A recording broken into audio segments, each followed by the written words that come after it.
Dans cet exercice, il s'agit de savoir si le triangle SEO a un angle droit. Pour cela, on pourrait avoir l'idée de voir si l'égalité de Pythagore est vérifiée, mais il nous faudrait les trois longueurs. Alors remarquons déjà que grâce au codage de la figure, ce n'est pas directement indiqué, mais ici nous avons 20 mètres.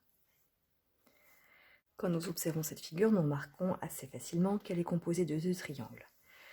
Le triangle SME et le triangle SEO dont on vient de parler. Le triangle SME a un angle droit et le triangle SEO, justement, on se pose la question s'il a ou pas un angle droit. Donc reportons les longueurs. Ici, dans la sous-figure, nous avons vu qu'il y a 20 mètres. Nous aimerions bien avoir cette longueur pour voir s'il y a ou pas un angle droit. Ici, justement, cette longueur, elle se retrouve ici. Donc c'est pour ça que nous allons commencer par travailler dans ce triangle. Et grâce à l'angle droit, nous allons pouvoir appliquer le théorème de Pythagore. Alors, pour cela, je dessine les carrés pour raisonner sur les aires des carrés. 20 mètres fois 20 mètres, 400 mètres carrés. Ici, 10 mètres fois 10 mètres, 100 mètres carrés. Le théorème de Pythagore, nous donne justement une égalité sur les aires. L'aire du petit plus l'aire du moyen est exactement égal à l'aire du grand. Ici, ce sera un calcul très rapide. 100 plus 400, 500 mètres carrés. Alors, en début d'exercice, on s'était dit, ce serait bien qu'on ait la longueur. Mais regardez, si on vient maintenant à voir ce que nous allons faire ici pour vérifier s'il y a un angle droit, nous allons également raisonner sur les carrés que je vais indiquer.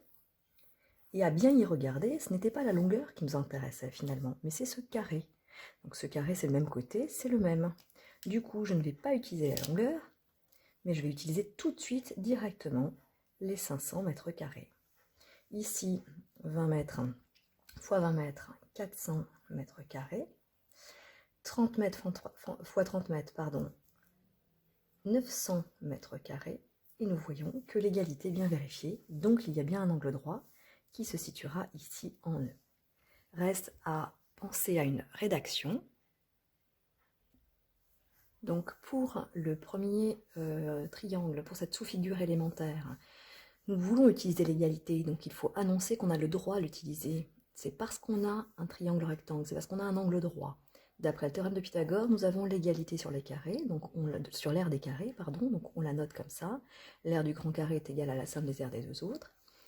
Puis nous allons remplacer, donc SM au carré, je vous rappelle que ça représente l'aire du moyen carré ici.